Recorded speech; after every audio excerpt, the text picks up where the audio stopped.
So I've had quite a few people on the posts asking about, come on, walk on.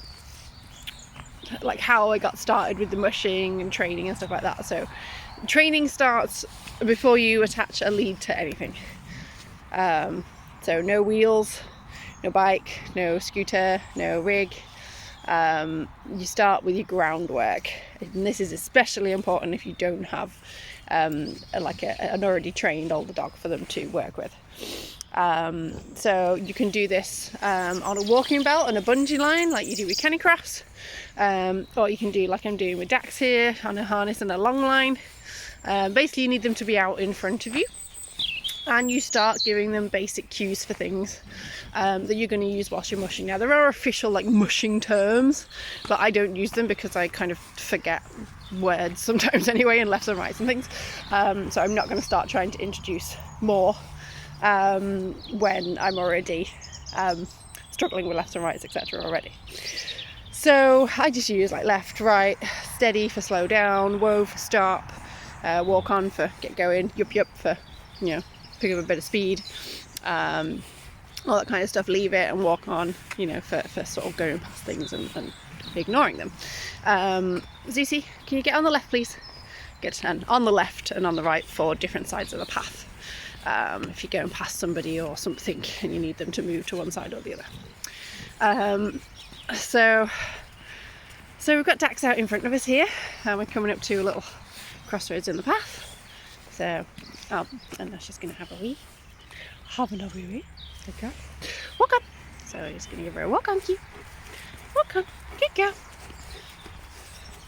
And as we start to approach the path, I'm going to tell her, so almost there. Daxie, left, left. And we're going to go left. Good girl. Yes. Good girl. Well done. Walk on. So you do the same. Obviously for right, if you're going straight across, you say straight on. Well, that's what the cues I use. You having a sniff? Good girl.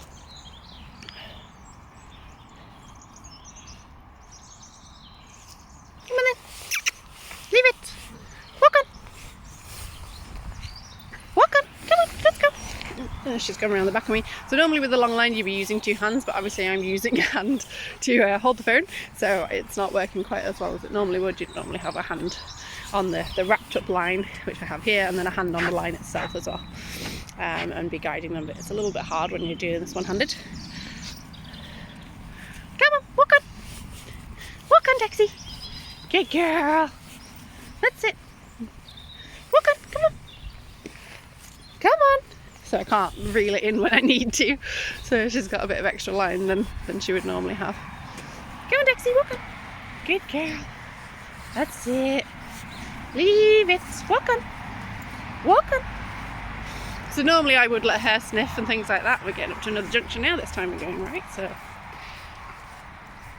leave it. There's a birdie. Leave it. Right, right. Good girl. So she was already going this way anyway because of the bird. Daxie, leave it.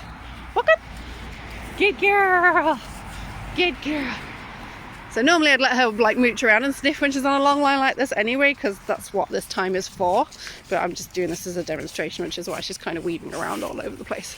If we were out for a proper walk training for mushing, then obviously I wouldn't be allowing her to do this. I'd have two hands on the long line, etc. But it's kind of hard to do that.